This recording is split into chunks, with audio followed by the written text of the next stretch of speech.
एक्सपर्टहरूले के भन्छन् भन्नु होला भने 2030 सम्म सबभन्दा बढी किलरका रूपमा यदि केही छ भने सबभन्दा तनाव नै हुनेछ। म 50,000 रुपैयाँ दिन्छु, हात दिन्छौ मलाई भन्दाखेरि यसो हेरेछ के भनेको तपाईँले मेरो हातले नि तनावबाट मुक्त हुन चाहनुहुन्छ भने कम्तीमा त्यो एक दिन खाएर हुने कुरो होइन। फेरि दिनदिनै भात त खानै पर्यो नि, बिहान खानुहुन्छ बेलुका भोक लाग्छ फेरि खानुपर्छ। कति खाने भात भने भोलिदेखि छोडिदिनु भयो भने त हुँदैन। घटना यही हो, परिस्थिति त्यही हो, समस्या त्यही हो, सोचाइको फरक हो नि त। पी क्याप्सुल खानुपर्ने ठाउँमा एन क्याप्सुल खाएर मान्छे झन्झन तनाव बढाइराख्यो।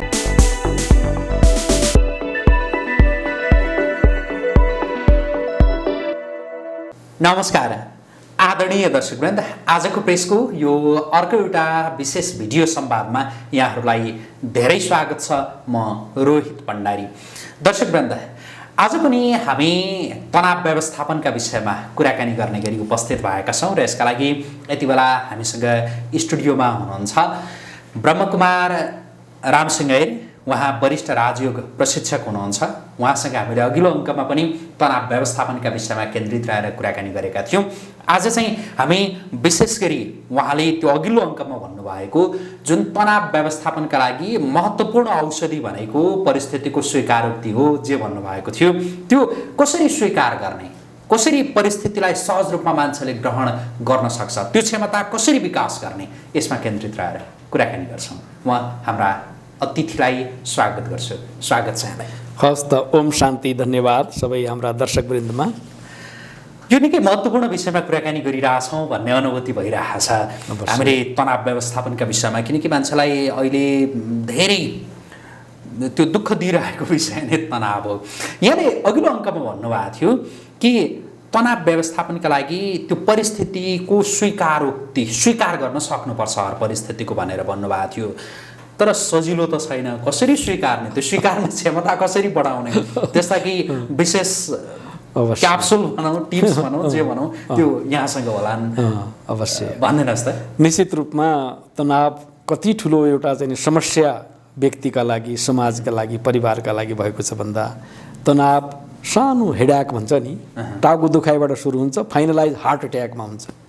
मानिस यति चाहिँ तनावमा बढ्दै बढ्दै गयो भने अन्तमा उसले मतलब एउटा भनौँ हृदयघातसम्म भोग्नुपर्ने अवस्था छ, अथवा ब्रेन ह्यामरेज भन्छ, ब्रेन घात पनि हुने अवस्था छ। त्यसैले अत्यन्त सिरियस विषय हो हेर्नुहोस् तनाव भनेको। इभन एक्सपर्टहरूले के भन्छन् भन्नु होला भने 2030 सम्म सबभन्दा बढी किलरका रूपमा यदि केही छ भने सबभन्दा तनाव नै हुनेछ अरे। मान्छेको डिप्रेसन बढ्दै गयो नि त, भय त्रास हुँदै गयो, यो पनि सब तनावकै स्वरूप हो कि। यसले गर्दा के भने सबभन्दा बढी मानिसको यदि डेथ हुन्छ, मृत्यु हुन्छ भने यो तनावबाट उत्पन्न हुने कारणले हुन्छ। त्यो एक किसिमको चाहिँ निचोड छ उनीहरूको।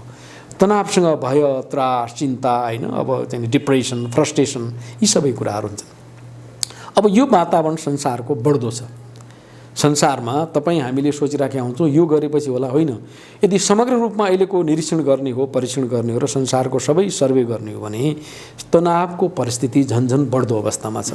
यद्यपि विज्ञानका साधनहरू, सुख सुविधाका साधनहरू हामीले प्रशस्त प्रयोग गरिरहेका छौँ, तर कसले सोचेको थियो कोभिड-19ले सारा संसारका सभ्यभन्दा सभ्य, शक्तिशालीभन्दा शक्तिशाली राष्ट्र, होइन, जसले सारा संसारले थर्काउँथे, एउटा कोभिड भाइरस अगाडि सबैले घुँडा टेक्नु पर्यो। अमेरिका जस्तो शक्तिशाली होइन, भन्नु न, अमेरिका शक्तिशाली राष्ट्रले कति घुँडा टेक्नु पर्यो। लाखौँ लाख, करोडौँ, 20-25 करोडभन्दा बढी इफेक्टेड भइसक्यो यसबाट, होइन। कत्रो लाखौँ अरबौँको चाहिँ मानिसको धन सम्पत्ति, सारा कारोबार भएको छ। त परिस्थिति त झन्झन बढ्दो छ नि। केही दिन अगाडि हामी कहाँ बेमौसमी वर्षा भयो, नेपालको कुरा लिनुहोस् न, कहिलेकाहीँ मौसमले पनि तनाव पैदा गरिदियो। त यो बाह्य भन्नुहोस् या भित्री भन्नुहोस्, या मानिसको पनि जुन किसिमको सोच छ नि, सोचाइ, पहिले मानिसमा एउटा दया, क्षमा, प्रेम, एकअर्काप्रति सहयोगको भावना थियो। तर अहिले मानिस यति सेल्फ सेन्ट्राइड भन्छ कि, यति आत्मवादी भएको अथवा मतलब स्वार्थवादी भएको छ, स्व केन्द्रित भएको छ, उसलाई कसैको मतलब छैन। आफ्नो गर्नु पाए भयो।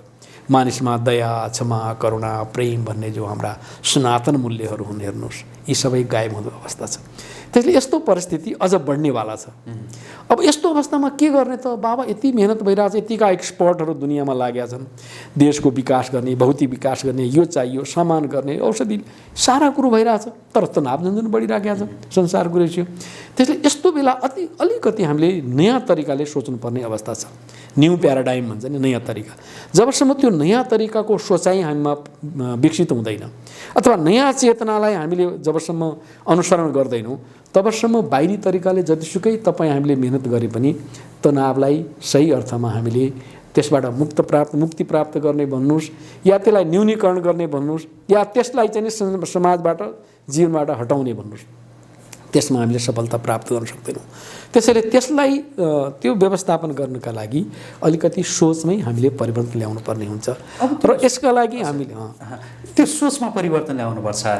मैले कार्यक्रमको सुरुमा पनि जो उठाएको थिएँ स्वीकारोक्ति, म त्यसमा थप फेरि एकछिनमा प्रवेश गर्छु। त्यो सोचमा परिवर्तन ल्याउनुपर्छ। ल नकारात्मक होइन होइन, म त अब सकारात्मक नै सोचिरहनुपर्छ।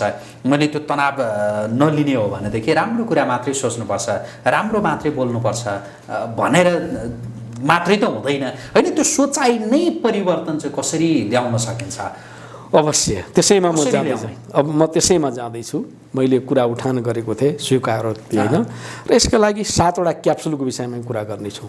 यदि साँच्चै मानिसले जसरी अब कहिलेकाहीँ मानिसको जीवनमा रोग लाग्यो के भयो भने डाक्टरले पनि अनि के गर्छ, क्याप्सुल दिन्छ कि ताकतिलो क्याप्सुल दिएपछि ल यसबाट तपाईँलाई ठिक हुन्छ है, तपाईँको इम्युनिटी पावर बढ्छ, तपाईँको हेल्थ राम्रो बन्छ, तपाईँले अनेक प्रकार रोगका कीटाणुसँग लड्न सक्नुहुन्छ भने जस्तै अहिलेको बढ्दो तनावको जुन आक्रमण छ मानिसको जीवनमा अथवा मनमा, त्यसलाई रोक्नका लागि, त्यसबाट मुक्तिका लागि, त्यो स्थिति चाहिँ आफूमा त्यो शक्ति बढाउनका लागि हामीले कम्तीमा 7 किसिमका क्याप्सुल चाहिँ जीवनमा सेवन गर्नुपर्छ। हेर्नुहोस्, ती टी क्याप्सुल हुन्। त्यो टी क्याप्सुल टेन्सन फ्री क्याप्सुलहरू, र ती टी क्याप्सुलमा के छ भने जस्तो ABCD PRM 4वटा चाहिँ 7वटा चाहिँ पहिले ABCD त्यसपछि PRM, यी 7वटा किसिमका क्याप्सुल यदि व्यक्तिले खाने हो, त्यसमाथि चिन्तन गर्ने हो, त्यो चिन्तन धारालाई अगाडि बढाउने हो भने वास्तवमा मानिस यस्ता प्रकारका तनावका जस्ता सुकै परिस्थितिबाट पनि आफूलाई मुक्त गर्न सक्छ। फर्स्ट एक्सेप्टेन्सको कुरा गरौँ, स्वीकारोक्तिको कुरा गरौँ। यहाँले अहिले चाहिँ 7वटा क्याप्सुल भन्नुभयो, त्यो कहीँ बजारमा गएर मलाई 7वटा क्याप्सुल देऊ भन्ने त पाइने कुरा होइन। त्यो कुनै त्यसको लागि कुनै मेडिकल फार्मेसी छैन। त्यो फार्मेसी ABCD र PRM भन्नुभयो, त्यो विस्तारमा त्यसैको विस्तारमा हामी जाउँ। त्यसैले यसलाई कुनै फार्मेसीमा गएर खोज्नु पर्नु हो भने त्यो चाहिँ पाउनुहुन्न हो कि अब आफैमा विकास गर्नुपर्ने हुन्छ। आजको हाम्रो चर्चाको विषय के रहनेछ भने यी क्याप्सुलहरू हामीले आफै डेभलप गर्नुपर्ने हुन्छ। हामीभित्र त्यो क्याप्सुल प्राप्त गर्ने क्षमता छ, त्यही विषयमा हामी कुरा गर्नेछौँ। सुरुमा A क्याप्सुलको कुरा गरौँ। A भनेको स्वीकारोक्ति, एक्सेप्टेन्स नै हो। अब यसलाई हामीले एउटा इक्जाम्पलबाट क्लियर गरौँ। एकपटक एउटा राम्रो रेस्टुरेन्ट चलाउने व्यापार श्रीमान श्रीमती, बडो राम्रो उहाँहरूको चलिराखेको थियो रेस्टुरेन्ट होइन, र त्यसमा चाहिँ नि एकदम काम गर्ने मानिसहरू पनि थिए, राम्रो कमाइ पनि भइरहेको थियो। र एक दिन उहाँहरू मार्केटमा जानुभयो। मार्केटमा गएपछि एउटा राम्रो त्यो टेबलमा सजाउने हुन्छ, रिसेप्सनमा राख्ने राम्रो डेकोरेसन, फुलदानी भन्छ नि त्यसलाई, के गमला जस्तो, त्यसमा त्यो राम्रो भेट्टाउनु भएछ उहाँहरूले। झन्डै 10,000 रुपिस परेछ। त्यस्तो राम्रो चिज लिएर आउनुभयो। लिएर आएपछि उहाँहरू आउनुभयो, आएर चाहिँ ठ्याक्क त्यो आफ्नो रिसेप्सनमा त्यसलाई डेकोरेसन गर्ने भनेर त्यहाँ चाहिँ राख्नुभयो। अब हेर्नुहोस्, ल्याएर त्यहाँ राखेको मात्रै थियो, स्थिति के भइदियो भने त्यो मतलब रेस्टुरेन्टमा काम गर्ने एउटा महिला थिइन्, सफाई गर्ने। ती महिलाले यसो सफाई गर्नु खोज्दाखेरि अब के भएछ कुनै उहाँको साडी अल्झियो अथवा के भयो, हेर्नुहोस् ठ्याक्कै त्यो चाहिँ टेबलबाट तल खसेछ। हेर्दाखेरि राम्रो भयो भने, किम्मती भयो भने, चिज त आजभोलिका त्यही हुन्छ नि, सिसाका चिजहरू हुन्छ नि, हेर्नु मात्रै डेकोरेसन राम्रो, तल टुक्रा टुक्रा भएर टुट्यो। अब हेर्नुहोस् त, भर्खरै ल्याएर डेकोरेसन गर्नुपर्ने अवस्थामा त्यत्रो चाहिँ नि भनौँ न किम्मती चिजहरू टुटाइदियो काम गर्ने मानिसले। अब त्यहाँनिर तपाईँ भने के गर्नुहुन्थ्यो? महातनाव भयो। अब त्यहाँनिर हेर्नुहोस्, श्रीमानले पनि हेऱ्यो, श्रीमतीले पनि हेऱ्यो।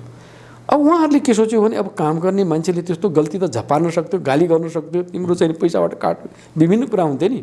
तर उहाँहरू एकदम मुसुक हाँसेर के गर्यो भने ल ठिक छ, तिमीबाट गल्ती भयो, केही भएन, यसलाई सफा गर, त्यति मात्रै भन्यो। अब हेर्नुहोस्, त्यहाँनिरको चाहिँ उसको त्यो जब उसलाई पनि डर त लागिरहेको छ नि, बाबा यत्रो राम्रो चिज खरिदेको थाहा पनि पाएछ, यति राम्रो किम्मती चिज हो। अनि उहाँहरूले त्यसलाई स्वीकार गर्यो। गरिसकेपछि केही दिनपछि त्यो महिलाले आफै भित्रभित्र, त्यो काम गर्ने महिलालाई एउटा भित्रबाट फिलिङ भएछ, यत्रो राम्रो चिज उहाँहरूले खरिद गरेर ल्याउनु भयो, मैले एउटा आफ्नो सानो असावधानीले गर्दाखेरि त्यो चाहिँ टुटेर फुटेर गयो, युजै भएन, मैले त बहुत ठुलो गल्ती गरेँ भने उसले पनि स्वीकार गर्यो। त्यहाँनिर रियाक्सन भयो भने हेर्नुहोस्, कहिले पनि त्यो स्वीकार हुने थिएन। अनि उसले स्वीकार गरे। उसले चाहिँ त्यो म्याडमलाई, अब श्रीमानलाई त उहाँको मालिकलाई, म्याडमलाई के भने, म्याडम वास्तवमा यत्रो राम्रो चिज तपाईँहरूले खरिदेर ल्याउनु भएको रहेछ यो रिसेप्सनको लागि, मेरो गल्ती भएर मबाट टुट्यो, मेरो यो महिनाको तलब पुग्दैन भने अर्को महिना गरे पनि काटिदिनु होला, अब के गर्ने, मबाट गल्ती त भइहाल्यो। अनि त्यो मास्टर महिलालाई पनि गजब लाग्यो, ओ बाबा होइन होइन प्लिज त्यस्तो कहिले नसोच, तिमीले जानी जानी गरेको होइन, तिम्रो चाहिँ एउटा गल्तीले भयो त कहिलेकाहीँ भइहाल्छ, ह्युमन इरर त हुन्छ नै, त्यसैले चिन्ता नगर, तिम्रो तलब काट्ने कुरा आउँछ, तिमी काम गरिराखेको मान्छेलाई भनेपछि अब त्यो महिलाको मनमा कस्तो भयो भन्दा बाबा मेरो यत्रो ठुलो किम्मतको कुरा पनि मेरो मालिकहरूले त चाहिँ नि भनौँ न यो म्याडमले त एकदम एक्सेप्ट गरिदियो, स्वीकार गर्यो नि। अनि उसको दिलमा के आयो भने यो चाहिँ नि मतलब रेस्टुरेन्टप्रति यो मालिकप्रति म लोयल हुनुपर्छ, बढीभन्दा म इमान्दार हुनुपर्छ, मैले काम कहिले पनि चोर्ने होइन, मैले बढीभन्दा बढी आफ्नो मेहनत दिएर काम गर्नुपर्छ। अब हेर्नुहोस्, नत्र आजभोलिको अर्गनाइजेसनमा त्यहाँ चाहिँ नि आजभोलि युनियन बसिया हुन्छ, केही गरी मालिकले केही भने को चाहिँ पैसा कमाइराखेका हुन्छ दुनियाँभरिको गरेर हामीलाई गर्ने, गल्ती भयो त भयो। वातावरण त्यस्तो पनि बन्न सक्दैन, टेन्स वातावरण बन्न सक्दैन। तर तनावलाई त्यत्रो ठुलो गल्तीलाई पनि उहाँले कसरी चाहिँ न्यूनीकरण गरेर त्यो मान्छेको जीवनमा परिवर्तन ल्याए, ती महिला पनि त्यो भनौँ न अर्गनाइज नै भनौँ न एक हिसाबले त्यो होटलप्रति, त्यो रेस्टुरेन्टप्रति, त्यो मालिकप्रति यति लोयल भएर आफ्नो सिप कलालाई बढीभन्दा बढी प्रयोग गरेर चाहिँ त्यसलाई सघाउने काम गरिन्। केले गर्दा भन्दाखेरि एक क्याप्सुल खाइदिनु उहाँहरूले, हो कि होइन? अब एउटा एक्जाम्पल हो यो कुरो, तपाईँको घरमा, तपाईँको परिवारमा, तपाईँको समाजमा, तपाईँका मित्र सम्बन्धीमा पनि लागु हुनसक्छ नि।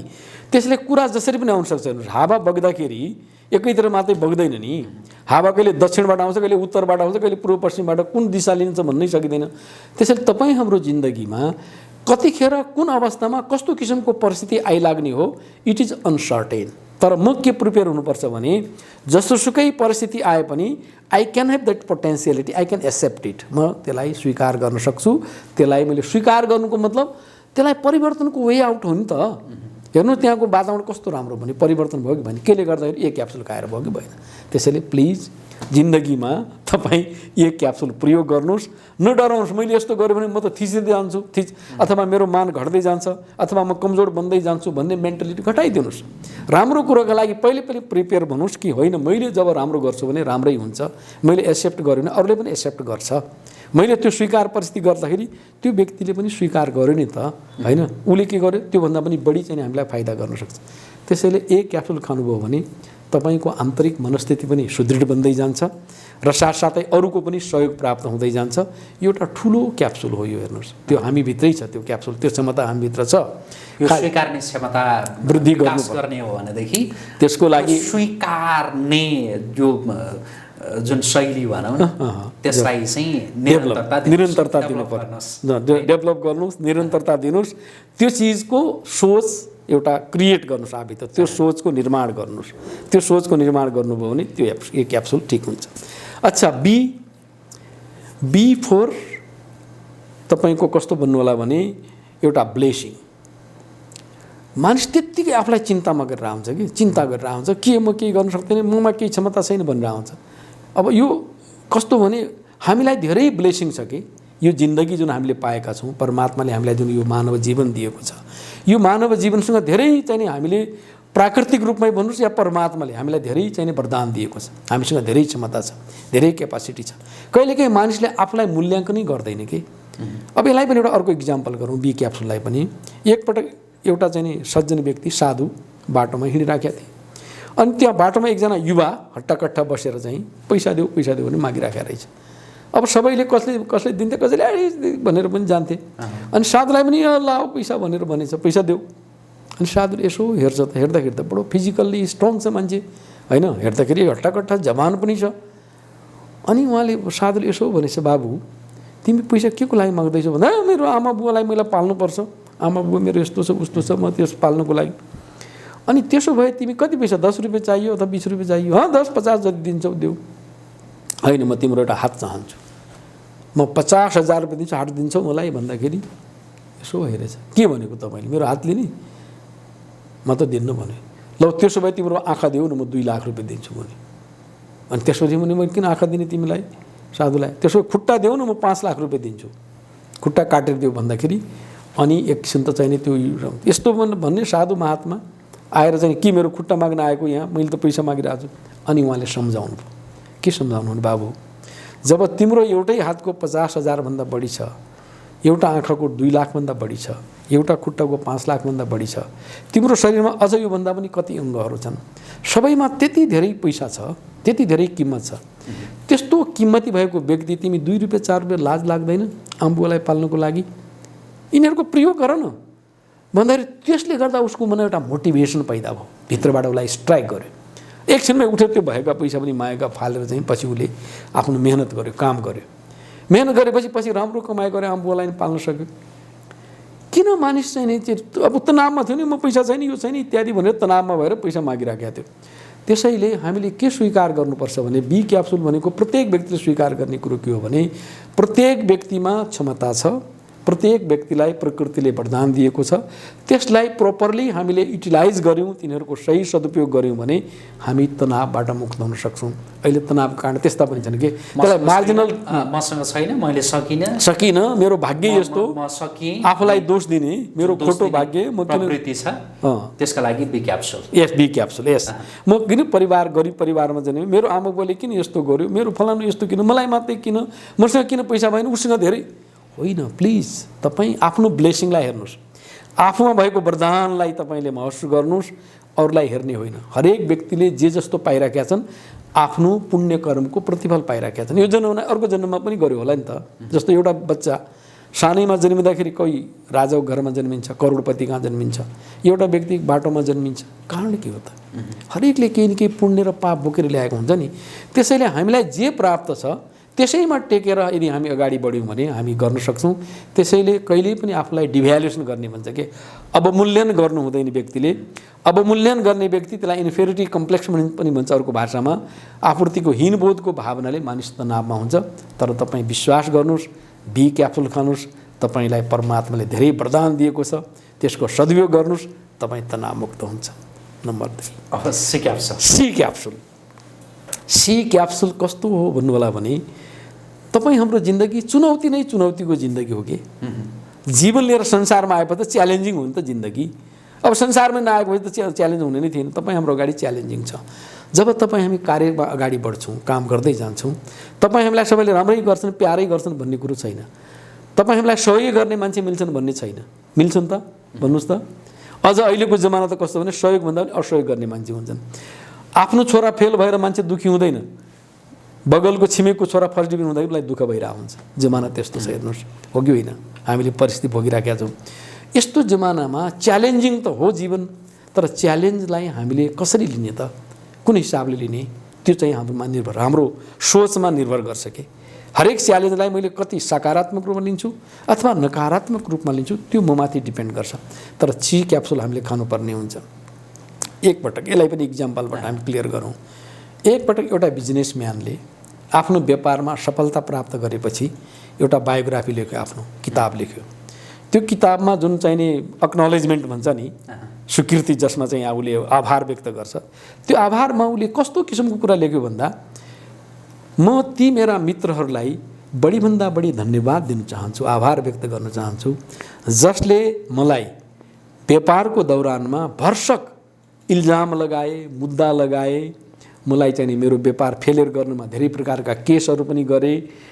आज तिनीको पुण्य प्रतापले म यो लेभलमा पुगेँ, हाइली म सक्सेसफुल भएँ। त्यसैले ती मेरा मित्रहरू जसले अवरोध गरे, जसले विरोध गरे, जसले व्यवधान र ब्यारियरहरू खडा गरे, बिचमा तगाराहरू पैदा गरे, तिनलाई म दिलदेखि नै धन्यवाद दिन चाहन्छु। आखिर नत्र भन्न सक्दै ती बदमासहरूले मलाई यसो दुःख दिए, ऊ दुःख दिए भन्ने पनि त छ नि प्रवृत्ति। जर्नली त्यही प्रवृत्ति छ नि। सी क्याप्सुल कहाँ खान्छ मान्छेले? त्यसले मलाई यस्तो गरिरहेको थियो, देखौँला त नि 10 वर्षपछि पनि औँलो खडा गरेर चाहिँ खडा गरेर त्यसलाई म छोड्नेवाला छैन भनिराखेको हुन्छ। तर ती व्यापारी जो त्यत्रो सफल भए, उनले के भन्छन् भन्दा त्यसले गर्दा मलाई धेरै मेरो शक्ति बढ्दै गयो, झन् नयाँ नयाँ तरिका मैले थाहा पाएँ। कहिलेकाहीँ अवरोध गर्ने व्यक्तिहरू, हामीलाई चाहिँ दुःख दिने व्यक्तिहरू पनि हामीलाई माथि उठाउन, उकास्नमा उनीहरूले मद्दत गर्दो रहेछ। त्यसैले हेर्नुहोस्, जीवनमा आउने च्यालेन्जलाई, जसले तपाईँलाई दुःख दिन्छ, जसले तपाईँलाई अप्ठ्यारो पार्छ, तिनलाई पनि मित्र सम्झनुहोस्। निन्दा हमारी जो करे मित्र हमारा सो भन्ने छ कि एउटा हिन्दीमा। त्यस्ता व्यक्तिहरूलाई पनि हामीले मित्रका रूपमा, अझ यसले मलाई शक्ति दिँदैछ, अझ मेरो चाहिँ क्षमतामा वृद्धि गर्नेमा मद्दत गरिरहेको छ भनेर हामीले स्वीकार गर्यो भने हामी जीवनमा जस्ता सुकै चुनौतीलाई पनि सफलतापूर्वक पार गर्न सक्छौँ।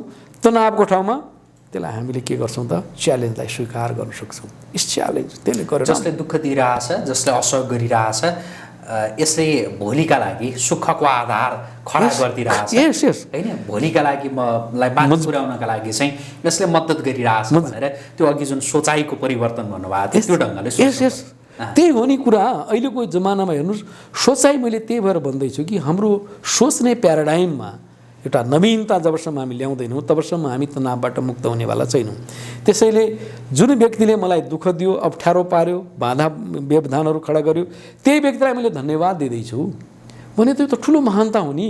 नत्र कहाँ महानता हुन्छ हेर्नुहोस् त संसारमा।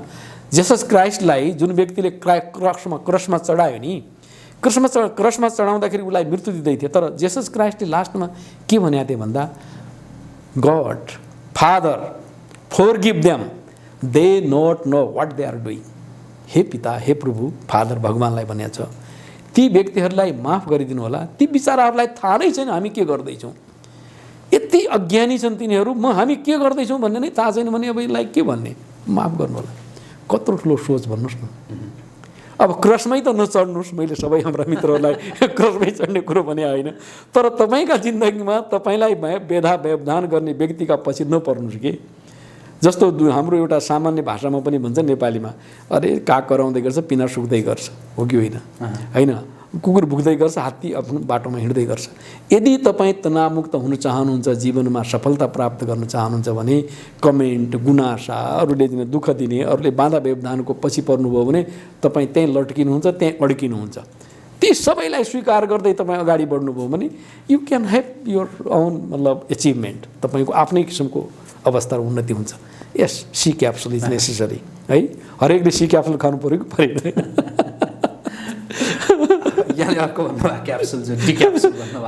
अब हामी डी क्याप्सुलमा जाउँ।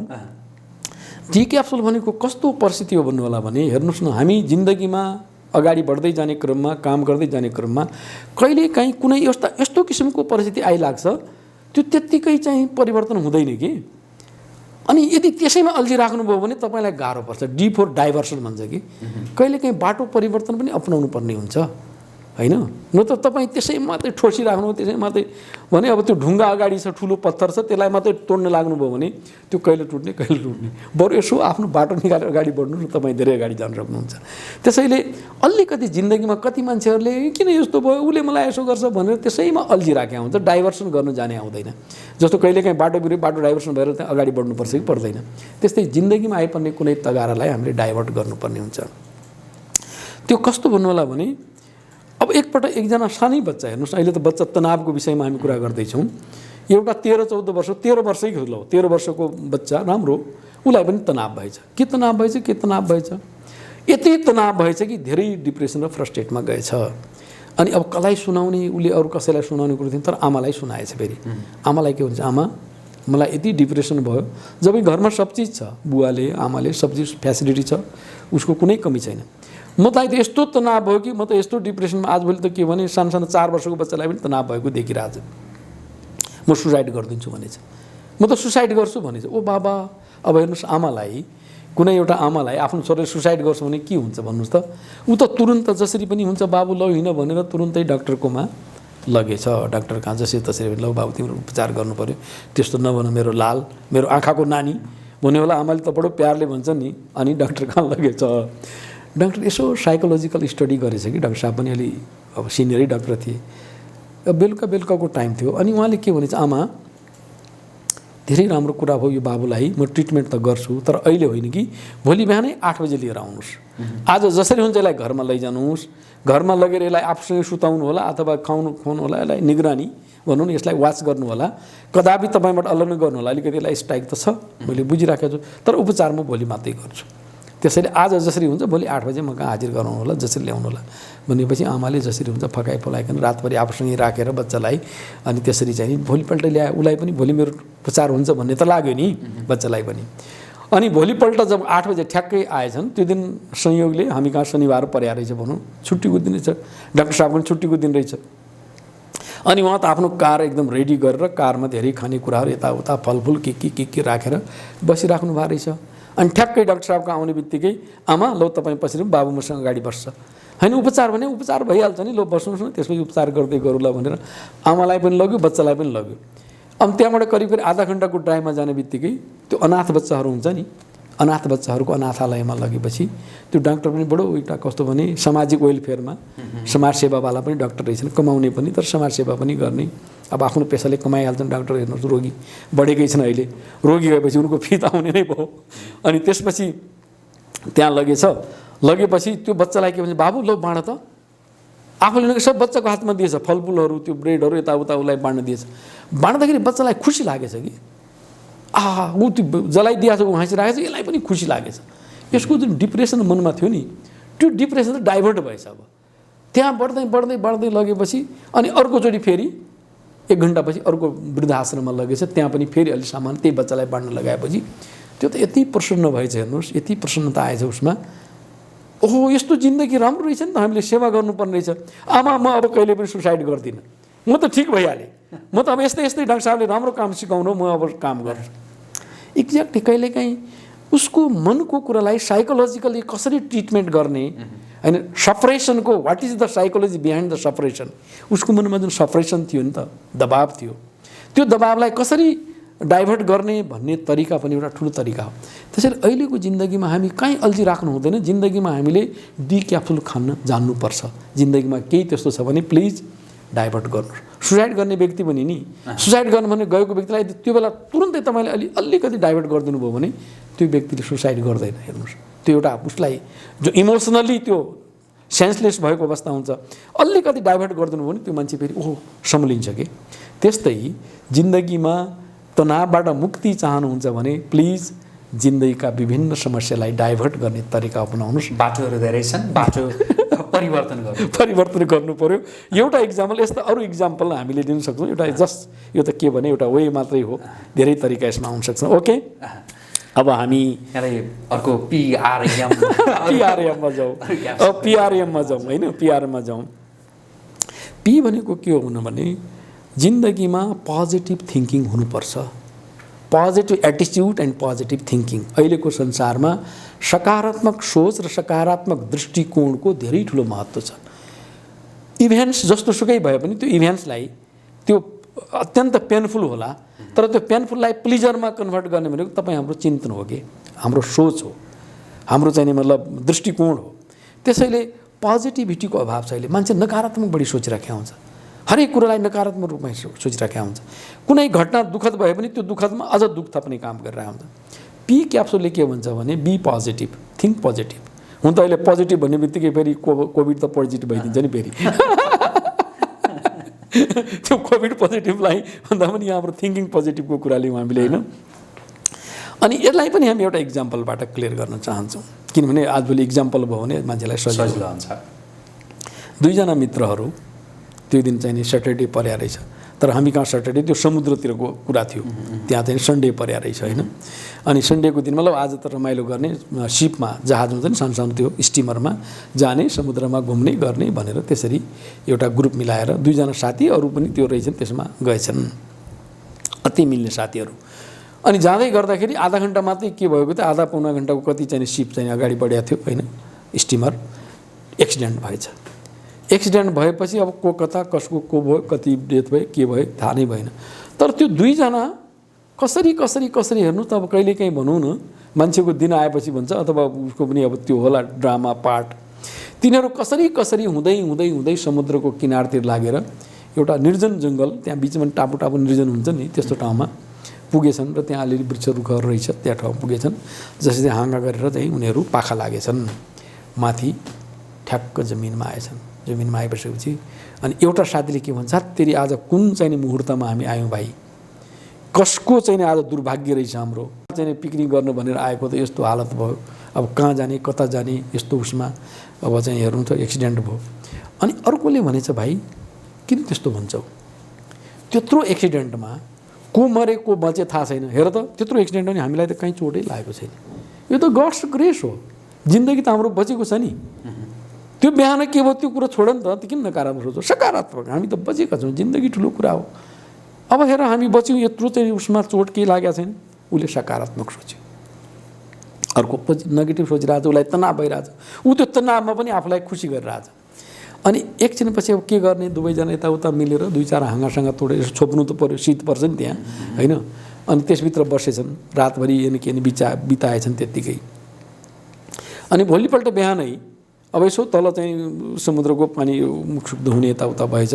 इन द मिन टाइम के छ, त्यो सानो बनाएको झुपडी भने आगो लागेछ कि, आगो लाग्दैछ। हेर्नुहोस् न, आगो लागेपछि फेरि त्यो जुन चाहिँ नकारात्मक सोच्ने हत्तेरी भगवान् पनि कति निर्दयी रहेछ, यस्तो चाहिँ कहाँ हामी बेपत्ता भएको अवस्था छ, त्यति सानो बसेको कुटिया पनि चाहिँ आगो लागिदियो, के होला, भगवान् पनि कति निर्दयी रहेछ, फेरि भगवान्लाई दोष अथवा भाग्यलाई दोष। अनि अर्कोले पोजिटिभ सोच्ने भने हत्तेरी तिमी किन यसरी कराउँछौ, हामी भित्र भएछ त मर्थ्यौँ नि, संयोग हामी बाहिर आएर बच्यौँ हेर त, नत्र त्यहाँ भित्र भए त हामी त्यहाँ जलेर मर्थ्यौँ त, हामीलाई त बचायो नि भगवान्ले, किन दोष दिन्छौ। भयो। इन द मिन टाइम भोलिपल्ट करिब 7-8 कति बजिसकेको थियो। त्यो टाढाबाट त्यो अलिकति आगोले गर्दा धुवाँसुवा के देखिएछ कि टाढाबाट। अनि त्यो राहत गर्ने हुँदैन, हिजो एक्सिडेन्ट परेको थियो यहाँ एउटा स्टिमर भनेर, एक्सिडेन्ट भएको त्यसलाई खोज्नका लागि, राहत दिनका लागि अर्को चाहिँ नि त्यो स्टिमर आइरहेको रहेछ। उसले टाढाबाट त्यो धुवाँ जस्तो आगो देखेपछि त्यो त्यति त हानिएर आएछ कि, हानिएर त्यति त आउँदै ठ्याक्कै त्यो किनारमा पुगेछन्। किनारमा पुग्दाखेरि भनेछ के हो त भन्दा, हो हिजो हामी एक्सिडेन्टमा परेको थियो। अनि कसरी थाहा पाउने, त्यो आगो जलेको देखेर हामीले थाहा पायौँ नि। आएर लौ बस तिमीहरू यहाँ बस भनेर त्यो उसमा गएर उनीहरू सही सलामत घरमा पुगेछन्। अब हेर्नुहोस्, घटना यही हो, परिस्थिति त्यही हो, समस्या त्यही हो, सोचाइको फरक हो नि त।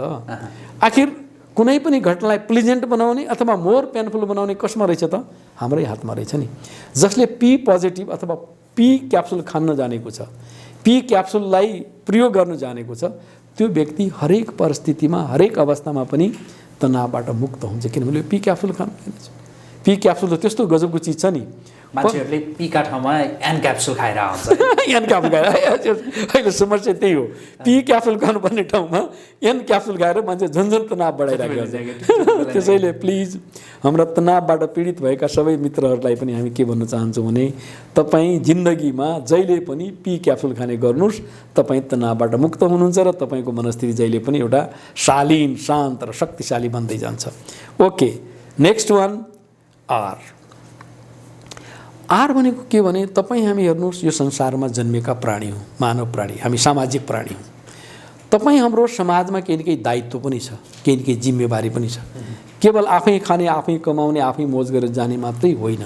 यदि तपाईँ जिन्दगीमा केही राम्रो सुखद अनुभूति गर्न चाहनुहुन्छ, तनाव मुक्तिको अवस्था चाहनुहुन्छ, भित्रबाट चाहिँ सेटिस्फाई हुन चाहनुहुन्छ, दुनियाँमा कमाएर खाएर नयाँ नयाँ गाडी किनेर कहिले पनि मानिस सेटिस्फाई हुँदैन, तनावमुक्त हुँदैन कि त्यो झन्झन कि त्यसपछि अर्को पछि अर्को अनेक प्रकार डिजायर पछि डिजायर, यो बडो लामो च्याप्टर छ, यसमा पछि जाउँला।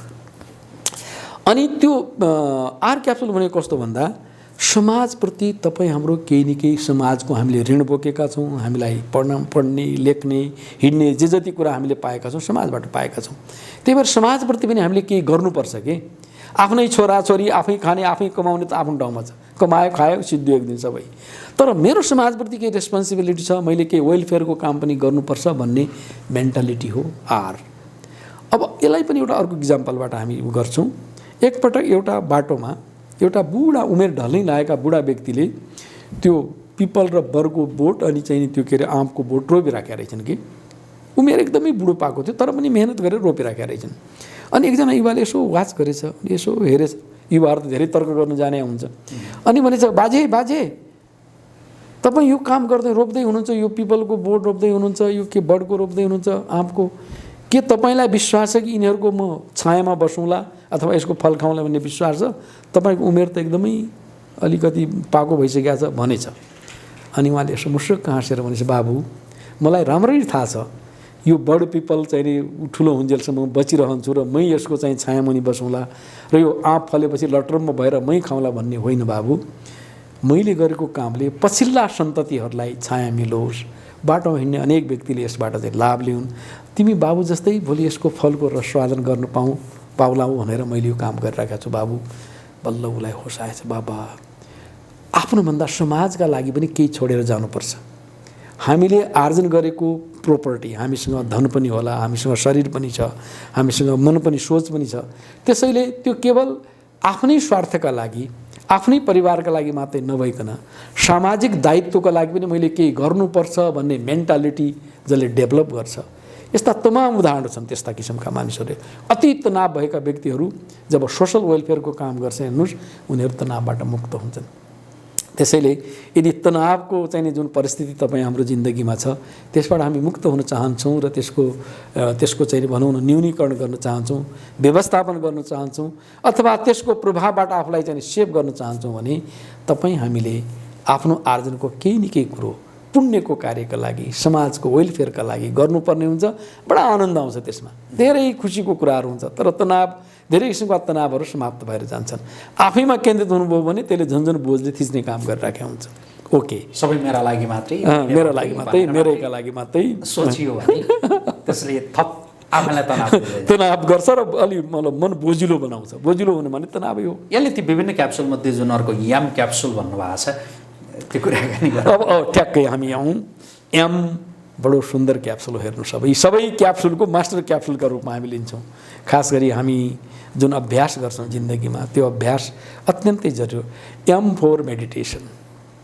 Am for meditation. आजभोलि ध्यान अभ्यासको कुरा छ। हेर्नुहोस्, अहिलेको 21औं शताब्दीमा जहाँ विज्ञानले यति ठुलो चकाचौध गरेको छ, यति ठुलो विकास गरेको छ, पश्चिमा मुलुकहरूले के गरेको छैन, के छैन उनीहरूसँग? नयाँ नयाँ लेटेस्ट लग्जरी एन्ड कम्फोर्ट भनौँ न, आरामका साधनहरू, सुखका साधनहरू, तर पनि तनाव बढेको छ। हेर्नुभयो भने सबभन्दा एडभान्स कन्ट्रीहरूमा, नर्वेमा, स्विडेनमा होइन, अनि अमेरिकामा, जापानमा हेर्नु सबभन्दा बढी सुसाइड त्यहाँ गर्छ युवाहरू। नर्वेको रेकर्ड त्यस्तो छ हरेक ठाउँमा। अझ चाहिँ जापानमा त केही दिन अगाडि संयुक्त सुसाइड गर्ने 10-12 जना मिलेर। अहिले अलि घटना कम भएको, तनावकै उत्कर्ष हो। तनावको उत्कर्ष हो त्यो भन्नाले। आखिर अभाव त केही पनि छैन नि। आधुनिक चाहिँ लेटेस्ट विज्ञानले दिएका साधन मान्छेले प्रयोग गरेको छ, तै पनि भएन। यसको मतलब के भयो भने मेटेरियलिजमको चकाचौधले मात्रै मानिस सन्तुष्ट हुँदैन, मानिसको मन शान्त हुँदैन, मानिसको भित्री तनाव मुक्त हुँदैन। त्यसका लागि हाम्रो पूर्वीय दर्शनले हामीलाई गाइड गरेको जुन पक्ष हो त्यो मेडिटेसन हो। हामीले ध्यान गर्नुपर्छ, राजयोग गर्नुपर्ने हुन्छ। हामीले सुरुमा जुन कुरो गरेका थियौँ, उठाएको थियौँ, तनाव भनेको के हो भन्दा प्रेसर, हाम्रो चाहिँ स्ट्रेस भनेको के हो त, मतलब अनेक प्रकारको बोझ थपिँदै जानु र आन्तरिक रिजिलियन्स पावर घट्दै जानु, हाम्रो आन्तरिक स्ट्रेन्थ घट्दै जानु र तनावका विभिन्न बाहिरी चाहिँ घटनाहरू, बाहिरी प्रभावहरू, बाहिरी समस्याहरू बढ्दै जानु। बाहिरी समस्याले हाम्रो मनलाई थिच्दै जानु, हाम्रो भित्री शक्ति कमजोर हुँदै जानु, अनि त्यो तनाव हुन्छ। अब भित्री शक्ति बढाउनु पर्ने आवश्यकता छ। अहिले कुनै राम्रो खाएर, राम्रो शिक्षा लिएर, ठुलो युनिभर्सिटीमा पढेर, ठुलो पद पाएर, धेरै अरब रुपियाँ कमाएर मात्रै मान्छेको तनाव कम भएन। हेर्नुहोस्, त्यसका लागि फेरि हामी आध्यात्मिक जागृतिमा जानै पर्छ। हाम्रा पुरातन संस्कृतिले गाइड गरेका राजयोगा मेडिटेसनको विषयमा हामीले सोच्नै पर्ने हुन्छ। यसलाई पनि अर्को इक्जाम्पलबाट हामी चाहिँ क्लियर गर्न चाहन्छौँ। एकपल्ट एकजना व्यक्तिले जीवनभरि कमाएर अत्यन्तै ब्युटिफुल, सुन्दर आर्किटेक्ट भ्यू भएको घर निर्माण गरेछ र घरभित्र तमाम प्रकारका सामानहरू, अहिले त आधुनिक कुराहरू हुन्छ नि, त्यहाँ रेफ्रिजरेटर पनि हुन्छ, कम्प्युटर पनि हुन्छ, त्यहाँ टिभी पनि छ होइन, त्यहाँ आजभोलि त खाना पकाउने पनि त्यो ग्राइन्डिङ मेसिनले चाहिँ मुस्ला पनि हातले कुट्नुपर्ने सारा सामानहरू छन् होइन, सबै चाहिँ फ्यासिलिटीका कुराहरू छन्। अब यस्तो राम्रो घर बनाएछ। अनि उहाँको एकजना मित्र गएछ कि, आहा भाइ बधाई, तपाईँलाई बधाई होस्, यस्तो राम्रो सुन्दर घर बनाउनु भएछ, तपाईँ ह्याप्पी हुनुहुन्छ नि, खुसी हुनुहुन्छ भन्दाखेरि अब खुसी त हो, तर भाइ म त खुसी छैन भित्रबाट साह्रै। अनि उसले भनेछ, अरे भाइ जीवनमा घर बनाउनु पनि ठुलो अचिभमेन्ट मानिन्छ, तिमीले यस्तो राम्रो घर बनाछौ, अब फेरि पनि सुख छैन, दुःख छैन भने के मतलब खुसी छैन भन्छौ, किन कारण, के हो कारण? अनि उसले के भनेछ भने, just big problem, major problem छ यो घरमा भनेछ। What is that problem? त्यो समस्या के हो त त्यो मेजर प्रब्लम भन्दाखेरि? अनि उसले भनेछ, यसमा पावर सप्लाई छैन रे। भयो, अब पावरै रहन्छ घरमा। अब बिजुली नभइकन त तपाईँको न फ्रिज चल्यो, न चाहिँ त्यहाँ चाहिँ नि पङ्खा चल्यो, न कुनै चाहिँ नि ग्राइन्डिङ मेसिन चल्यो, न कुनै चाहिँ नि कम्प्युटर चल्यो, त्यहाँ भएका सबै फ्यासिलिटीका कुराहरू जम्मै मतलब वर्दलेस भए होइन, नाकाम भयो नि त, काम गरेन। अनि कारण के थियो भन्दा पावरको अभाव थियो। Exactly, I am coming in the point.